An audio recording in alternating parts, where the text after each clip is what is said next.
Budúci rok nás čakajú diskusie o viacročnom finančnom rámci na roky post 2027, vrátane aj nástrojov, ako je Fond Solidarity.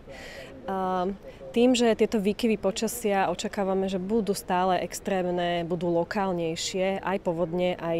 rôzne iné prírodné katastrofy v rámci Európskej únie, tak vnímam veľmi dôležité sa zamyslieť nad tým, ako môžeme viac zapojiť práve regióny,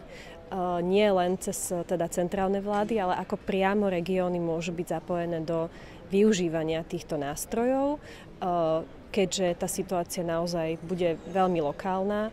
Zároveň, pokiaľ ide o cezhraničné projekty, v tomto prípade Dunaj je rieka, ktorú zdieľame aj napríklad s Rakúskom.